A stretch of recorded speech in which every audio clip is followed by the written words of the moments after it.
Antes de iniciar este análisis, les debo señalar nuevamente, y ahora con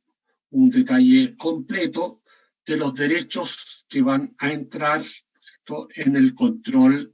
del próximo miércoles 18, ¿cierto?, de noviembre, vale decir, la próxima semana, ¿cierto?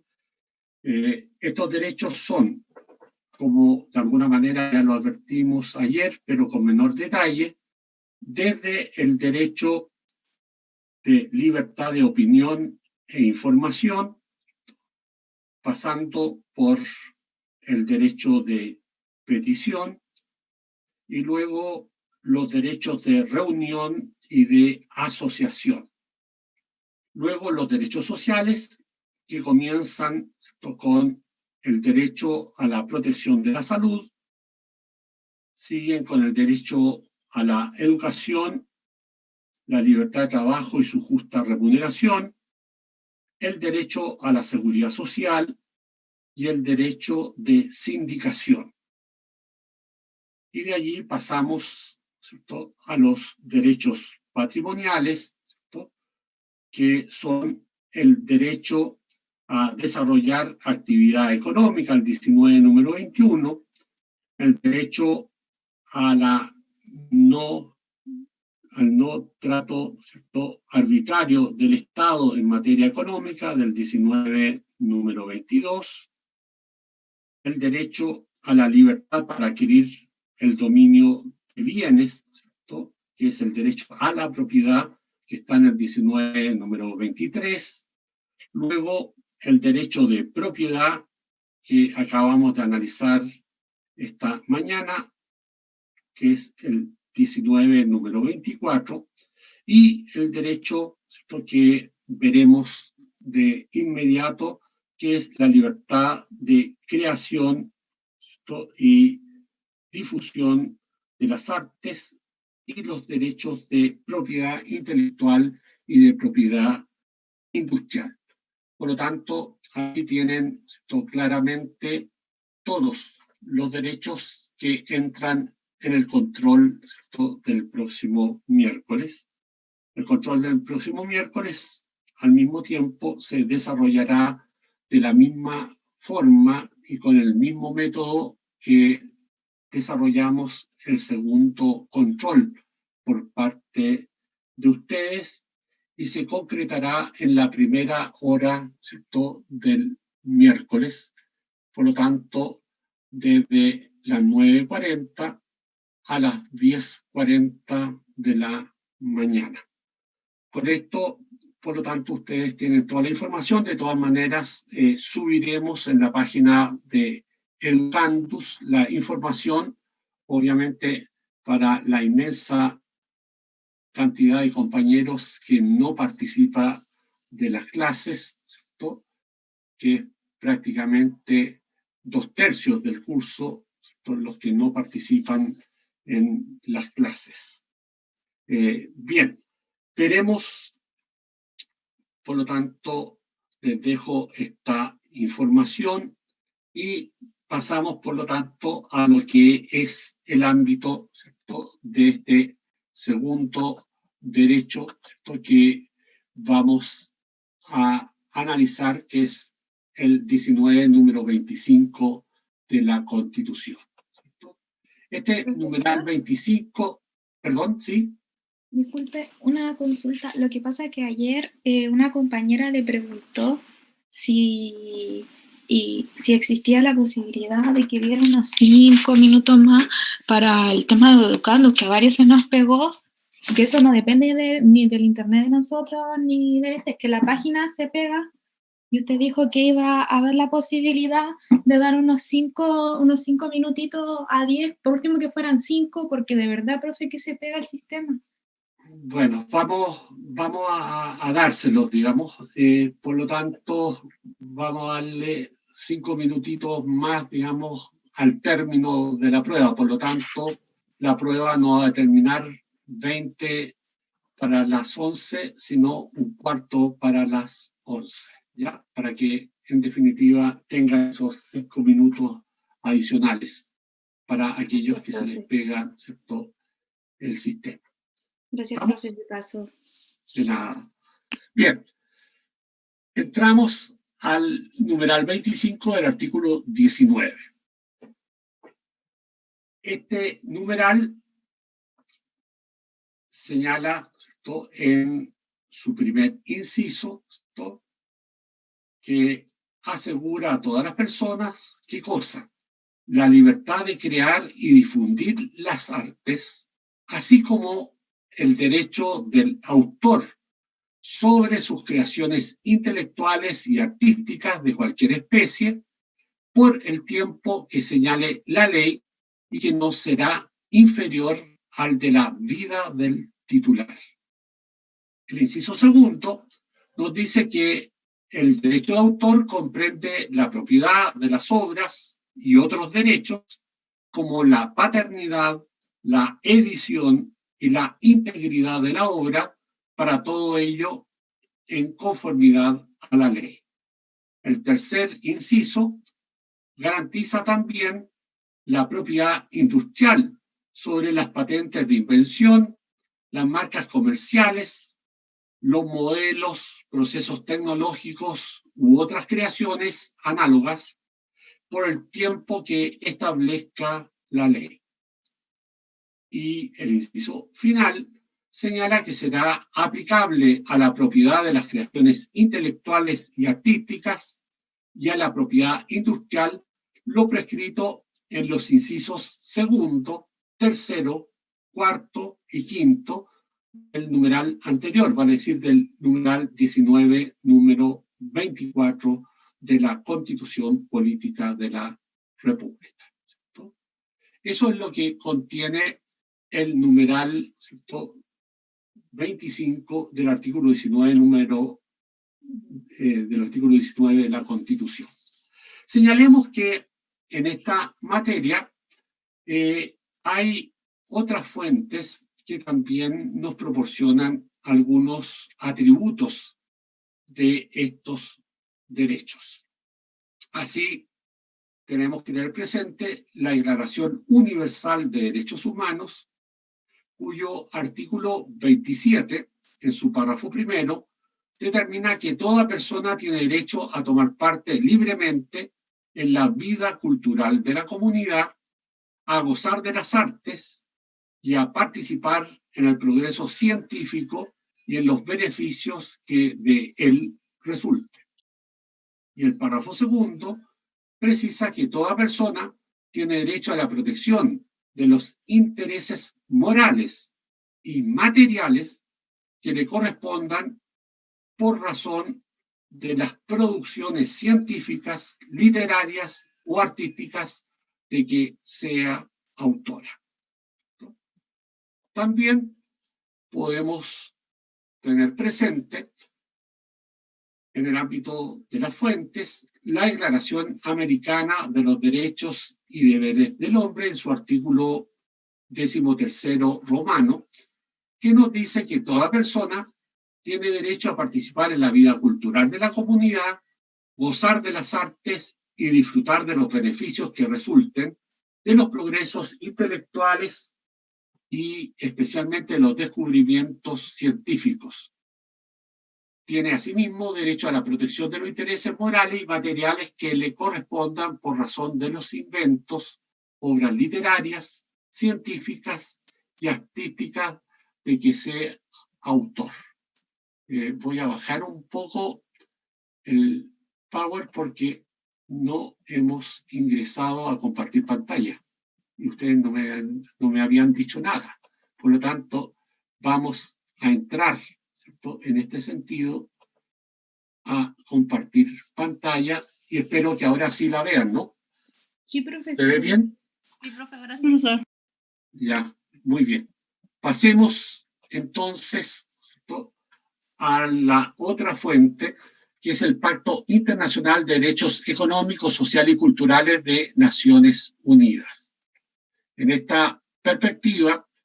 vamos a encontrarnos que el artículo 15, ¿cierto?, de dicho Pacto de Derecho Económico, Social y Culturales, nos dice que los Estados partes en el presente pacto reconocen el derecho de toda persona a participar en la vida cultural, b, gozar de los beneficios del progreso científico y de sus aplicaciones, c, beneficiarse de la protección de los intereses morales y materiales que le correspondan por razón de las producciones científicas, literarias y artísticas de que sea autor o autora. Y segundo, entre las medidas que los Estados partes en el presente pacto deben adoptar para asegurar el pleno ejercicio de este derecho, figuran las necesarias para la conservación, el desarrollo y la difusión de la ciencia y de la cultura. Tenemos así, por lo tanto, ¿cierto?, que hay distintos pactos o declaraciones que se refieren a esta materia y nos queda, ¿cierto?, por considerar todavía los numerales tercero y cuarto del artículo 15 del Pacto Internacional de Derecho Económico, Social y Culturales de Naciones Unidas. El tercero determina que los Estados partes en el presente pacto se comprometen a respetar la indispensable libertad para la investigación científica y para la actividad creadora. Y cuarto, que los Estados partes reconocen los beneficios que derivan del fomento, del desarrollo y la cooperación, como también de las relaciones internacionales en cuestiones tanto científicas como de carácter cultural. Así, por lo tanto, teniendo ya en cuenta, ¿cierto?, las distintas fuentes que hemos considerado de este derecho, ¿cierto?, podemos hacer una breve introducción en la materia. En este sentido, podemos decir que el encabezamiento de este artículo 19, número 25, que se refiere, ¿cierto?, al derecho a la creación y a la difusión de las artes, ¿cierto?, en definitiva, es una consecuencia fundamentalmente del fallo o sentencia de la Corte Interamericana de Derechos Humanos, ¿cierto?, en el año 2001, ¿cierto?, en el cual se pronunció sobre el caso denominado La Última Tentación de Cristo, vale decir, aquella película de Scorsese que fue, ¿cierto?, censurada, ¿cierto?, en Chile, ¿cierto? Y en esta perspectiva, luego del pronunciamiento de la sentencia de la Corte Interamericana, que obligó al Estado de Chile a modificar el inciso final del artículo 19, número 12, como ya lo vimos en su momento, ¿no?, también se consideró la necesidad, ¿no?, por parte del constituyente en aquella oportunidad de, ¿no?, establecer un nuevo inicio del artículo 19, número 25, en su inciso primero, ¿no?, que asegurara la libertad de creación y de difusión, ¿cierto?, artística, lo que se concretó en la reforma constitucional introducida por la ley 19.742, publicada en el Diario Oficial del 21 de agosto del año 2001, es decir, poco tiempo después de haberse producido la sentencia de la Corte Interamericana de Derechos Humanos en La Última Tentación de Cristo, y de esta manera se aseguraba también, ¿cierto?, la posibilidad, ¿cierto?, y la facultad que tienen las personas, ¿cierto?, de desarrollar creación, ¿cierto?, del carácter artístico y también, ¿cierto?, la difusión de esa creación artística, ¿cierto? En este caso, ¿cierto?, en el caso de La Última Tentación de Cristo, lo que estaba en juego era la creación y la difusión, ¿cierto?, del cine, ¿cierto?, ya que estamos hablando de una película que era La Última Tentación de Cristo. Por lo tanto, desde agosto de 2001, ¿no?, tenemos así una dimensión, ¿cierto?, del derecho a la creación artística y la difusión de todas las artes, ¿cierto?, sin posibilidad, ¿cierto?, de censura previa, ¿cierto?, que está en este sentido ubicado en el encabezamiento del artículo 19, número 25 de la Constitución Política de la República. Señalemos, a su vez, que el derecho de autor y el derecho de propiedad industrial se aseguran también este artículo 19, número 25, para decir un artículo diferente al artículo 19, número 24 de la Constitución. Y en este sentido, ¿cierto?, la pregunta es por qué, ¿cierto?, está tratado siendo también una forma de propiedad, ¿cierto?, en una disposición distinta de donde se tratan, ¿cierto?, las propiedades sobre bienes corporales e incorporales, ¿cierto? Y la razón es porque, en definitiva, estos derechos de autor y de propiedad industrial se distinguen de la propiedad común tratada en el artículo 19, número 24, por ser derechos de carácter temporal, ¿cierto?, y por no tener el carácter de perpetuos, ¿cierto?, que tienen el derecho de propiedad común. Asimismo, estos derechos tienen una dimensión moral de carácter inalienable, lo cual otorga al autor, ¿cierto?, de esa creación intelectual o industrial un derecho para oponerse siempre a la deformación, a la mutilación o a la alteración de su obra, como asimismo dicha obra siempre deberá ser identificada con el nombre de quien la creó, ¿cierto?, con el nombre del autor de dicha obra, ¿cierto? Señalemos, a su vez, que así la Constitución de 1980, ¿cierto?, por primera vez asegura en el texto de ella la dimensión moral del derecho de propiedad intelectual, en la medida que los derechos de autor comprenden tanto una dimensión propiamente patrimonial, ¿no?, como también una dimensión extrapatrimonial, como son los derechos morales. Agreguemos y empecemos ahora el análisis, ¿cierto?, ya específico de cada uno de estos tres derechos. Y partamos con el que primero señala este 19, número 25. Va a decir el derecho a la libertad de creación artística, ¿cierto?, y también de difusión, ¿cierto?, de dicho arte. La libertad de creación artística constituye un derecho de libertad específico dentro de la libertad de expresión, que en términos genéricos está regulada en el artículo 19, número 12, como libertad de opinión y libertad de información, la cual ampara y garantiza la libertad de creación consistente, en este caso, en una consideración de carácter estético, lo que lo diferencia del derecho de autor.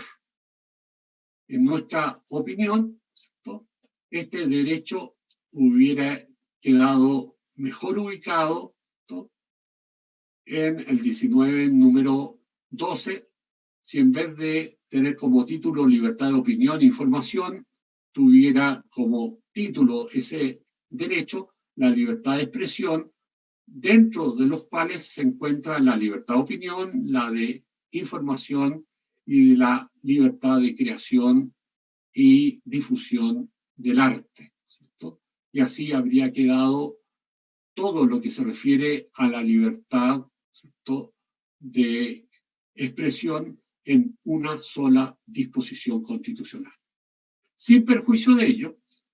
esta libertad de creación y también de difusión de las artes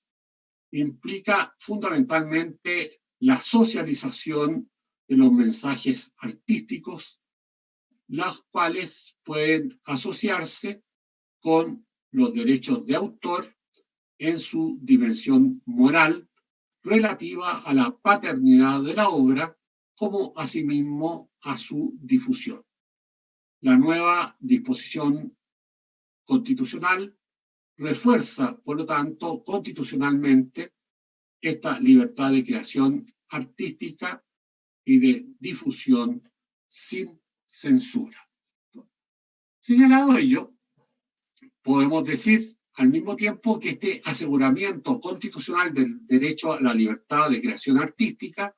se armoniza con el derecho asegurado por el Pacto Internacional de Derechos Económicos, Sociales y Culturales de Naciones Unidas, ¿no?, en su artículo 15, cuando determina que los Estados partes en el presente pacto se comprometen a respetar la indispensable libertad para la investigación científica y para la actividad creadora. Esta perspectiva también es reafirmada por el protocolo adicional de la Convención Americana sobre Derechos Humanos en materia de derechos económicos, sociales y culturales, denominado Protocolo de San Salvador, que el Estado de Chile aún no ha ratificado, en cuyo artículo 14, párrafo 3, determina que los Estados partes en el presente protocolo se comprometen a respetar la indispensable libertad para la investigación científica y para la actividad creadora. Señalado ello, pasemos al análisis del segundo derecho, ¿cierto?, que contiene este artículo 19, número 25. Va a decir los derechos de autor sobre las creaciones literarias, artísticas y científicas. Dentro de esta perspectiva, la Constitución asegura el derecho de autor sobre ellas, ¿cierto?, de cualquier especie que ellas sean, lo que se encuentra en armonía, a su vez, con el artículo 15, párrafo 1 del Pacto Internacional de Derechos Económicos, Sociales y Culturales, en su literal C, el cual determina el reconocimiento a toda persona del derecho de beneficiarse de la protección de los intereses morales y materiales que le correspondan por razón de sus producciones científicas, literarias o artísticas de que sea autora. Señalemos también dentro de esta perspectiva que aquí también podemos encontrar la Declaración Americana de Derechos y Deberes del Hombre, que es utilizada por la Corte Interamericana como norma complementaria de la Convención Americana para establecer los estándares mínimos de respeto a los derechos humanos por parte de los estados que son parte del sistema interamericano, lo que determina en el artículo 13 romano el derecho también a la protección de los intereses morales y materiales que le correspondan a las personas por razón de los inventos, obras literarias, científicas y artísticas de que sea autor. Señalado ello, podemos establecer que según el glosario sobre términos jurídicos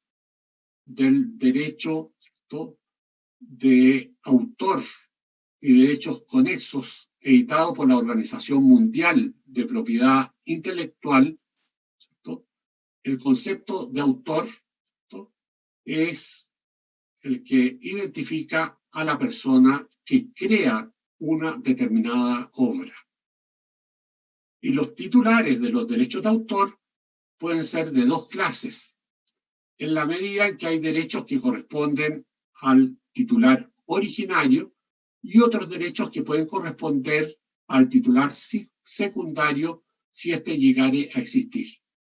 ¿Quién es el titular originario? El titular originario es el creador de una obra científica, intelectual o artística, siendo el detentor de derechos exclusivos que determina el respectivo ordenamiento jurídico. Desde este punto de vista, como precisa el artículo 19, número 25, en su inciso segundo, el derecho de autor comprende la propiedad de las obras y otros derechos como la paternidad, la edición y la integridad de la obra, todo de conformidad con la ley. Tales derechos son así de dos tipos, como ya hemos precisado anteriormente. Son por una parte derechos morales y por otra parte derechos patrimoniales, los cuales protegen, ¿no?, la paternidad, la integridad y el aprovechamiento de dicha creación intelectual o artística. A su vez, el titular secundario de derechos de autor son las personas que, no siendo los creadores de la obra, contribuyen a la expresión o difusión de la obra a través de actividades y funciones que otorgan derechos limitados sobre la creación del autor originario. Agreguemos en esta perspectiva que dentro de los titulares de los derechos de autor secundarios se encuentran, en primer lugar, aquellos que en virtud de un acuerdo de voluntad con el creador de la obra, ¿no?, se adquiere a cualquier título la autorización para explotar económicamente la obra originaria, ¿no?, y las derivaciones de la misma, como puede ser una empresa editora, como puede ser un órgano de radiodifusión, como pueden ser los cesionarios o legatarios del autor originario, como asimismo pueden ser sus herederos. Un segundo tipo de autores secundarios son aquellos que, con previo consentimiento del autor, realizan arreglos, ampliaciones, traducciones, adaptaciones o transformaciones de la obra original, cuyo aporte creativo original se protege, ¿no?, teniendo en cuenta también a los titulares de la obra que sea de carácter derivado. Los derechos de autor, en este sentido, están asegurados constitucionalmente como derechos fundamentales, ¿no?, como lo determina la Constitución por una parte, pero también los tratados de derechos humanos. Por tanto, su delimitación se concreta teniendo presente los atributos reconocidos tanto en las normas constitucionales como en las normas convencionales internacionales que se encuentran incorporadas a nuestro ordenamiento jurídico y que se encuentran vigentes. Ellas, como ya lo sabemos, deben ser interpretadas conforme al principio favor persona y favor libertatis, como asimismo de acuerdo al principio de progresividad de los derechos. Según el glosario de la OMPI, ¿no?, considerando la perspectiva del derecho de autor, ¿no?, determina que la referencia general a las obras literarias se entiende que alude a todas las formas, ¿cierto?, esenciales y originales, sean de carácter literario, científico, técnico o meramente práctico, prescindiendo de su valor y finalidad. Puede sostenerse que tal concepto es empleado en un sentido más amplio que aquel sentido estricto en que éste se utiliza. El glosario de la OMPI nos señala también que obra artística constituye la creación cuya finalidad es apelar al sentido estético de la persona que la contempla, comprendiendo en este sentido esa obra artística, las esculturas, las pinturas, los grabados, los dibujos, las obras musicales, las fotografías, las obras de arquitectura y las de arte aplicado, entre otras, porque pueden considerarse obra artística. A su vez, para el glosario también de la OMPI, una obra científica es una obra que trata los problemas de una manera adaptada a los requisitos del método científico. Entre las obras científicas protegidas por el derecho de autor no se cuentan las invenciones científicas, los descubrimientos, los trabajos de investigación, ni las iniciativas de índole científico. Esta perspectiva se explica por el hecho de que la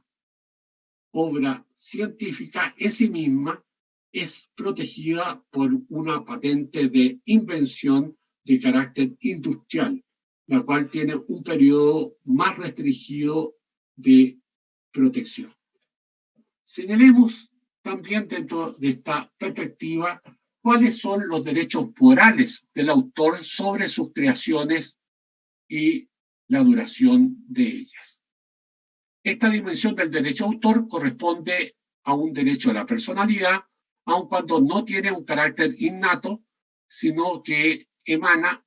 cuando el autor realiza su creación intelectual, científica o artística, y así se constituye, ¿cierto?, como derecho moral, y según su configuración legal, que está contenida en la ley 17.336 en su artículo 14, en armonía con los tratados internacionales vigentes, donde se establece que estos derechos morales están dados por la paternidad intelectual de la obra, la defensa de la integridad de dicha obra, pudiendo ejercer el derecho de modificarla, ¿cierto?, y también el de impedir su alteración, su mutilación o su transformación por parte de otras personas naturales o jurídicas. También dentro de los derechos morales está el derecho que tiene el autor de mantener inédita la obra, vale decir, sin publicarla, ¿no? También la eventual autorización que puede dar a terceros para concluir una obra que se encuentra inacabada, o la facultad de mantener la obra anónima o con un seudónimo mientras dicha obra pertenezca al patrimonio, ¿cierto?, cultural común. Señalado ello, podemos también establecer que los derechos de autor se ejercen sobre las creaciones humanas del espíritu, las cuales deben ser originales, aunque esta originalidad puede ser absoluta o relativa. En el caso de originalidad relativa, estamos en presencia de las obras que se denominan derivadas, que son aquellas que transforman algunas obras preexistentes. Esta originalidad es de carácter subjetivo, la cual, en forma mayor o menor, la que debe considerarse según los distintos tipos de obras. Estas obras se expresan a través de cualquier medio o de cualquier soporte. El autor tiene a su vez el derecho de divulgar, de publicar o de difundir su obra, y en este sentido, este autor es el único que puede determinar cuando su obra está en condiciones satisfactorias para su divulgación y para su sometimiento, ¿cierto?, al público. Este derecho de autor implica también la elección del medio a través del cual desea concretar la divulgación de la obra, si ella es una divulgación amplia o limitada, si va dirigida a un público amplio o seleccionado en forma restrictiva o en forma concreta, solo en forma oral o a través de un registro auditivo o a través de un medio audiovisual o a través de un medio escrito. Señalemos también dentro de esta perspectiva que el autor tiene el derecho a que se respete su paternidad sobre la creación espiritual, vale decir, que se identifique, ¿cierto?, con el nombre del autor, ¿cierto?, o con su eventual seudónimo. El autor tiene el derecho de exigir que se reconozca su calidad de creador de la obra intelectual. En el caso de optar por mantener oculto su nombre, el editor de la obra está obligado a respetar tal decisión y no dar a conocer el nombre del autor de esa obra de creación espiritual. La voluntad del autor de mantener oculto su nombre sobre la obra puede ser de carácter temporal, pudiendo dejarla durante toda su vida así, o eventualmente pudiendo, ¿cierto?, también mantenerla así después de su muerte, o posibilitando, ¿cierto?, que a su muerte eventualmente se dé a conocer su nombre como creador de dicha obra. El autor tiene a su vez el derecho a que se respete la integridad de la obra. Ello implica que el autor puede oponerse a que su obra sea objeto de modificación, de mutilación o deformación, como de cualquier otro atentado sobre ella que lesione el honor o la reputación del autor. Así, la edición de una obra implica reproducirla sin modificación alguna. La alteración de la obra solo puede efectuarse con el consentimiento del autor de la misma, siendo este un derecho inalienable del autor. Sin perjuicio de ello, algunas legislaciones autorizan, en virtud del contrato firmado entre el autor y un cesionario de derechos, ciertas libertades al traducir, ¿no?, sin alterar el sentido del texto traducido, o a efectuar adaptaciones de carácter literaria en su traducción a obras audiovisuales o cinematográficas. Señalemos también que se entiende por obras literarias o artísticas todas las producciones o creaciones en el ámbito literario, científico, artístico, cualquiera sea el modo o la forma de expresión, las cuales quedan entregadas en su precisión a la ley y a los tratados internacionales a los cuales el Estado haya adherido y ratificado, y se encuentran vigentes, los cuales pueden agregar nuevas dimensiones a estas creaciones. Entre las obras que estamos señalando se encuentran los libros, las monografías, los artículos, las obras teatrales, las obras e interpretaciones y ejecuciones musicales, las pinturas, las esculturas, las ilustraciones, las ejecuciones musicales, las adaptaciones radiales y televisivas, los programas computacionales, los videogramas, los fonogramas, entre otros. De acuerdo, a su vez, con el artículo 10 de la Ley 19.914, que adecúa la legislación nacional al Tratado de Libre Comercio con Estados Unidos de América, promulgado por el Decreto Supremo 312 del Ministerio de Relaciones Exteriores y publicado en el Diario Oficial en diciembre de 2003, el derecho de autor es un derecho vitalicio. Permanece durante toda la vida del autor y se proyecta hasta 70 años después de la muerte del autor. Y si a dicha fecha existieren cónyuge o hijas solteras o viudas, o el cónyuge se encuentra afectado por una imposibilidad definitiva para todo género de trabajo, el plazo se extiende hasta el fallecimiento del último de estos sobrevivientes vinculados con el autor. Si la obra es en coautoría, el plazo de estos 70 años, ¿cierto?, después de la muerte, se cuentan desde que muere el último de los coautores de la respectiva obra. Así, el derecho moral de autor tiene el carácter de un derecho vitalicio, el cual se transmite por causa de muerte al cónyuge sobreviviente y a los sucesores ad intestato, como asimismo tiene derecho moral un carácter inalienable, siendo contrario a derecho y nulo todo pacto que tenga un carácter diverso. Podemos, a su vez, pasar a los derechos de autor de carácter patrimonial sobre sus creaciones, ¿cierto?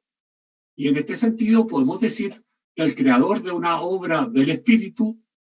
además del honor de su creación, tiene el derecho a sacar la utilidad de su explotación, percibiendo una remuneración por la utilización por parte de terceros de su respectiva creación. En esta materia predomina el principio de carácter exclusivo de los derechos patrimoniales, en la medida que únicamente el autor puede autorizar cada utilización de su obra. Sin embargo, se ha desarrollado también un sistema de licencias, las cuales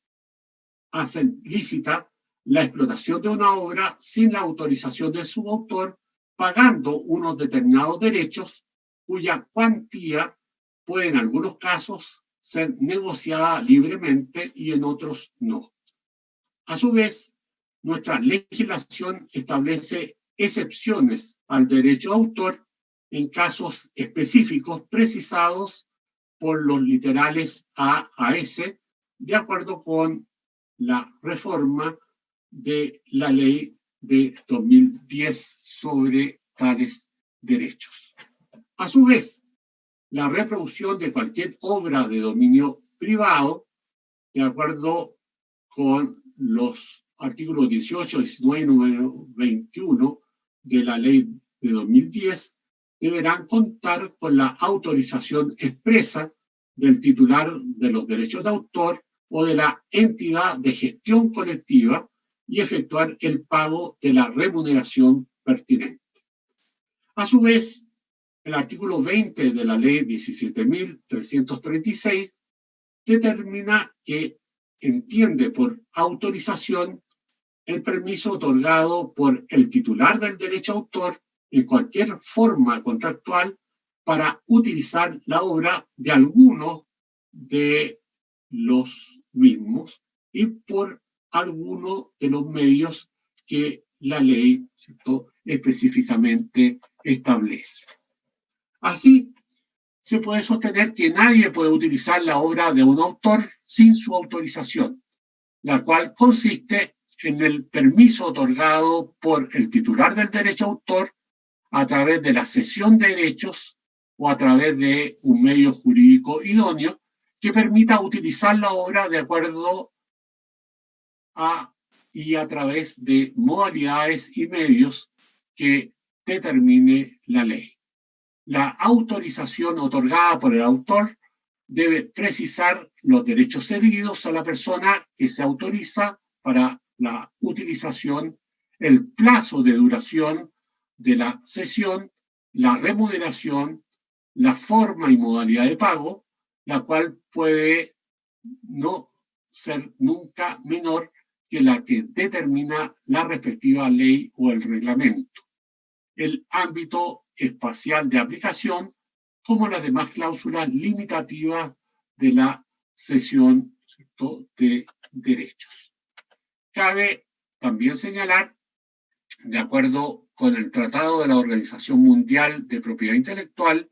que por cesión de derechos se debe entender en general la transferencia de un derecho de autor o parte de él como una especie de propiedad, ¿cierto?, que se diferencia de las licencias que suponen la concesión de determinados derechos en consonancia con ellos. Mediante la cesión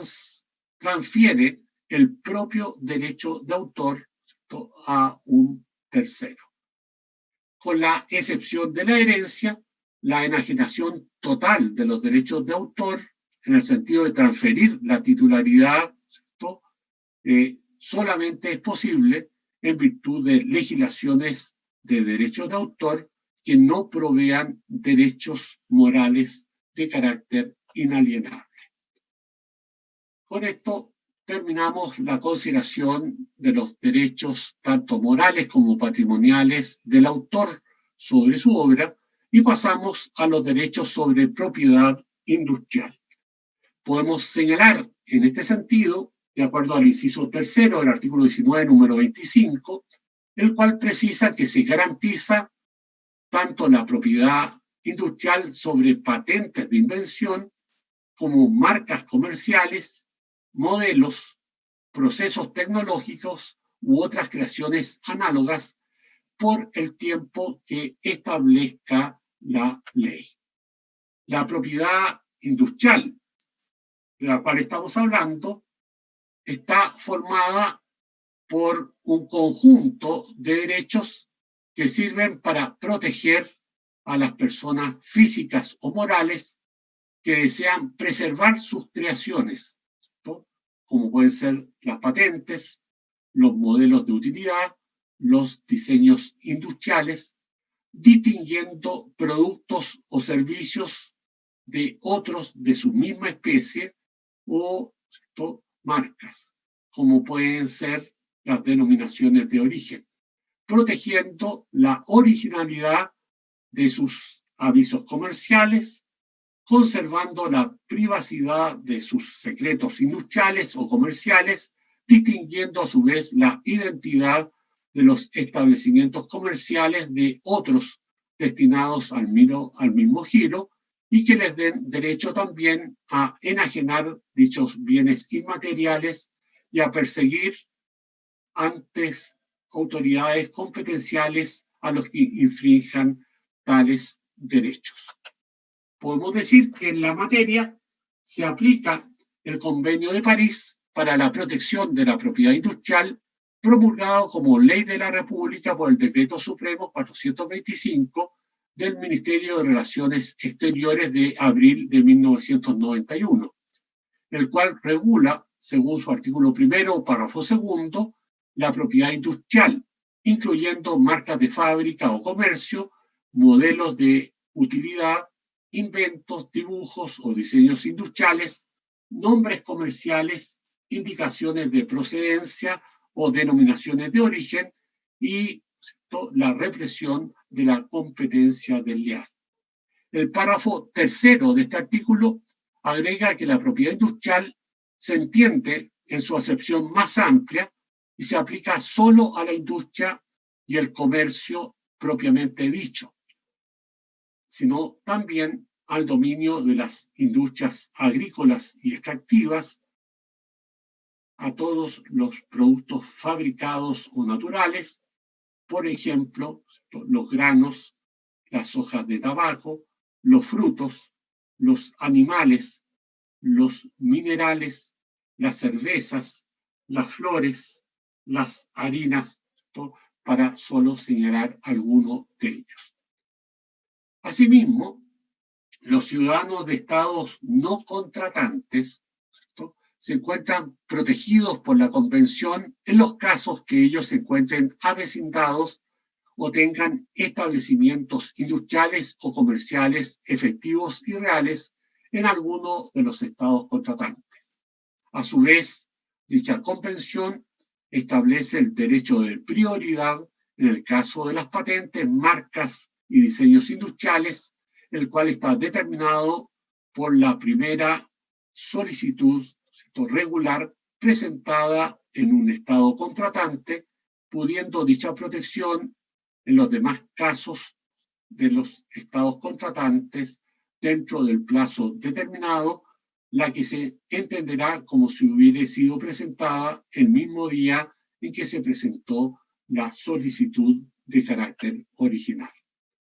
A este convenio de París le sucedió luego el acuerdo sobre los aspectos de los derechos de propiedad intelectual relacionados con el comercio, el cual fue promulgado por decreto supremo del Ministerio de Relaciones Exteriores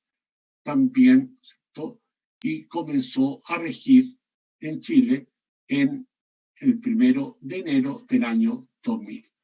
La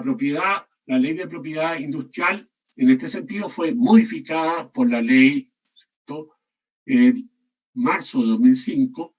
entrando en vigencia el 1 de diciembre de 2005, fecha en la cual se dictó el reglamento de aplicación de la ley de propiedad industrial, y esta reforma tuvo por objeto adecuar la normativa legal al acuerdo sobre los aspectos del derecho de propiedad industrial relacionados con el comercio al cual nos hemos referido previamente, dictándose el decreto con fuerza de ley número 3 de junio del año 2006, que constituye el texto refundido, coordinado y sistematizado de la ley de propiedad industrial. Más tarde, una nueva reforma a la ley de propiedad industrial se introdujo por la ley 20.160, cuya publicación se efectuó en el Diario Oficial del 26 de enero del año 2007. Señalemos también dentro de esta perspectiva que la ley 20.254, publicada en el Diario Oficial en el año 2008, creó el Instituto de Propiedad Industrial, que es el sucesor legal del Departamento de Propiedad Industrial del Ministerio de Economía, el cual se encuentra encargado de la administración y atención de los servicios de propiedad industrial, promoviendo la protección de esta última y la difusión del acervo tecnológico. Este instituto constituye un servicio público funcionalmente descentralizado, con personalidad jurídica y patrimonio propio, sometido a la supervigilancia del presidente de la República a través del Ministerio de Minería. Cabe, a su vez, señalar el tema de las invenciones y su patentamiento. La ley de propiedad industrial define la invención como solución a un problema de la técnica que origine un quehacer industrial, pudiendo referirse a productos o procedimientos o estar relacionados con ella. Los requisitos de patentabilidad se encuentran armonizados con los tratados internacionales obligatorios para el Estado de Chile, los cuales exigen novedad, nivel inventivo y aplicación industrial.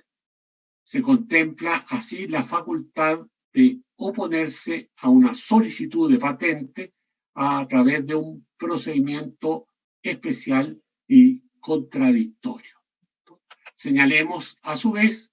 que el artículo 32 de la ley 19.039 precisa que son patentables todas las invenciones, sean de productos o de procedimientos, siempre que cumplan con los requisitos de ser nuevas, tengan nivel inventivo y sean susceptibles de aplicación industrial. La ley 19.039, a su vez, en su artículo 35, determina que se consideran que una invención tiene nivel inventivo si para una persona normalmente versada en la materia técnica correspondiente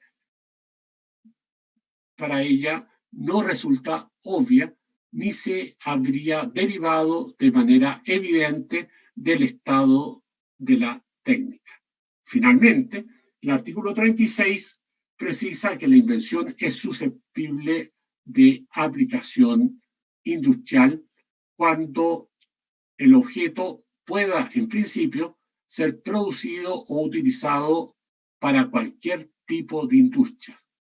Para estos efectos, la expresión industria se entenderá en su sentido más amplio, incluyendo actividades tales como la manufactura, la minería, la construcción, la artesanía, la agricultura, la silvicultura y la pesca. A su vez, el artículo 38 de esta ley prescribe que son patentables las invenciones cuya explotación comercial debe impedirse necesariamente para proteger el bien público, la seguridad del Estado, la moral o las buenas costumbres, la salud o la vida de las personas o de los animales, o para preservar los vegetales o el medio ambiente, siempre que esa exclusión no se haga solo por existir una disposición legal o administrativa que prohíbe regular dicha explotación. El derecho de patente es así una especie de concesión de monopolio legal de uso de la invención patentada que otorga un derecho de oponerse a que terceros dañen dicho monopolio, ¿cierto?, exclusivo por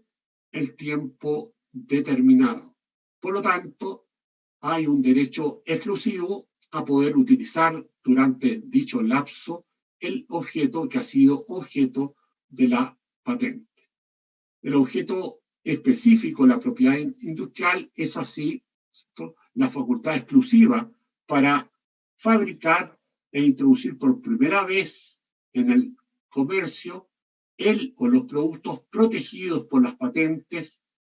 o el derecho a oponerse a terceros que sin autorización del propietario de la patente afecten los derechos exclusivos, ¿no?, de las personas que son los titulares de la respectiva patente. Luego tenemos las marcas comerciales. El artículo 19 de la ley 19.039 señala que bajo la denominación de marca comercial debe comprenderse todo signo que sea susceptible de representación gráfica capaz de distinguir en el mercado productos, servicios o establecimientos industriales o comerciales. Tales signos podrán consistir en palabras, incluso los nombres de personas, letras, números, elementos figurativos, tales como imágenes, gráficos, símbolos, combinación de colores, así como también cualquier combinación de estos signos. Cuando los signos no son intrínsecamente distintivos, podrá concederse solo la distintividad por medio del uso del mercado nacional. El acuerdo sobre los aspectos de los derechos de propiedad industrial relacionados con el comercio, a su vez, ¿no?, están precisados señalando que podrán constituir una marca de fábrica o de comercio cualquier signo o combinación de signos que sean capaces de distinguir los bienes o servicios de una empresa de los de otras empresas. Tales signos podrán registrarse como marcas de fábrica o de comercio, en particular las palabras incluidas en nombres de personas, las letras, los números, los elementos figurativos y las combinaciones de colores, así como las combinaciones de signos. Ambos conceptos son plenamente compatibles, sirviendo el segundo para determinar también el sentido y alcance de la disposición que antes hemos citado. Luego tenemos los modelos de utilidad. El artículo 54 de la Ley de Propiedad Industrial señala que los modelos de utilidad son instrumentos, aparatos, herramientas, dispositivos u otras partes de los mismos, en lo que la forma sea reivindicable tanto en su aspecto externo como en su funcionamiento, y siempre que produzcan una utilidad, esto es, que aporte a la función a que destinados a un beneficio, ventaja o efecto técnico que antes no tuviera. Dicho modelo de utilidad es patentable cuando sea nuevo y sea susceptible de aplicación industrial. A su vez, el inciso segundo de la misma disposición legal determina que no considera patente cuando el modelo de utilidad presente únicamente algunas diferencias menores o secundarias que no aporten alguna característica utilitaria en relación a invenciones o modelos de utilidad pública. Y finalmente, nos vamos a referir rápidamente a los plazos por los cuales se adquieren las patentes de invención, las marcas comerciales, los modelos, procesos tecnológicos y creaciones análogas. El texto constitucional, en los artículos 19, número 25, garantiza la propiedad industrial sobre patentes, invenciones, marcas comerciales, modelos, procesos tecnológicos y creaciones análogas en forma temporal por los plazos que queden determinados por la ley en conformidad con el derecho convencional internacional vigente y obligatorio para el Estado de Chile. Los plazos por los cuales se protege la propiedad industrial son diversos dependiendo del titular de protección del privilegio industrial respectivo una vez que se cancele la patente respectiva. Así, ¿cierto?, vamos a encontrarnos que el derecho de patente de invención se otorga por un periodo de 20 años no renovable, contado desde la fecha en que se presentó la solicitud. El plazo de prescripción o de la acción de nulidad se reduce de 10 a 5 años. Transcurriendo el plazo de protección, la invención pasa a ser de dominio público. A su vez, en materia de marcas comerciales, diseños y modelos de utilidad, la protección se otorga solo por 10 años. Solo en el caso de las marcas, este plazo puede ser renovado por periodos iguales durante su vigencia o durante los 30 días siguientes a la expiración de dicho plazo, según determina el artículo 24 de la ley. Y luego tenemos las patentes de modelo y el registro de dibujo industrial, los cuales no pueden renovarse según disponen, ¿cierto?, las disposiciones de la correspondiente ley. Señalemos al mismo tiempo que hay limitaciones en los derechos de autor y de propiedad industrial. En este sentido, los derechos patrimoniales de autor y de propiedad industrial deben armonizarse con el derecho a los beneficios de la cultura y a gozar del progreso científico y tecnológico por parte de la comunidad, los cuales son derechos humanos que asegura el artículo 15 del Pacto Internacional de Derechos Económicos, Sociales y Culturales, como asimismo el protocolo adicional de la Convención Americana de Derechos Humanos en su artículo 14, número 1. Los estados tienen, por lo tanto, la obligación de respetar, proteger, asegurar y promover los derechos sin discriminación, lo que obliga a la tarea de armonizar los derechos de propiedad industrial e intelectual con los derechos sociales, económicos y culturales, entre ellos el derecho a la protección de la salud, el derecho a la educación, entre otros, como asimismo a realizar una interpretación de los tratados de acuerdo con su objeto y fin, como precisa el artículo 31, párrafo primero de la Convención de Viena sobre Derecho de los Tratados, donde debe aplicarse, sobre todo en materia de derechos humanos, el artículo 29 de la Convención Americana sobre Derechos Humanos, como asimismo una interpretación favor persona o pro homine. Finalmente, y con esto terminamos, los derechos de autor y de propiedad industrial pueden sufrir limitaciones en virtud de otros bienes jurídicos constitucionales o de otros derechos fundamentales a través de la actividad limitadora del legislador, el cual debe actuar con respeto al contenido esencial de tales derechos, como asimismo dentro del marco del principio de proporcionalidad. Con esto, por lo tanto, terminamos también el derecho de propiedad intelectual e industrial y de creación y difusión de las artes, que es el último derecho, ¿cierto?, que estaba comprendido en el ámbito, ¿cierto?, de lo que son los derechos patrimoniales. Por lo tanto, veamos si hay alguna pregunta o duda, y con esto terminamos la sesión de hoy. Se ofrece la palabra. ¿Alguna opinión, duda o comentario? Profesor, la otra semana vamos a tener clase, ¿o no? Yo diría, digamos, que nos queda un solo derecho por analizar, que es un derecho de la tercera generación, que es el derecho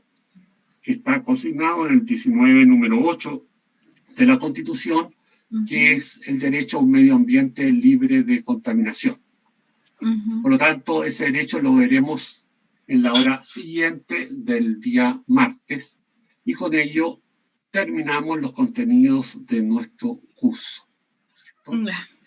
Gracias, profesor. Y por lo tanto, profe, pero la nos prueba van a va a quedar ser el solamente, miércoles, ¿verdad? ¿no es cierto? Perdón, Isabel. La prueba va a ser el día miércoles, ¿verdad? El miércoles, sí, perdón, sí, el miércoles, digamos. Por lo tanto, el martes vamos a tener una sola hora de clase, digamos, la primera, por lo tanto van a poder disponer del tiempo de la segunda hora de clase, también para, ¿cierto?, hacer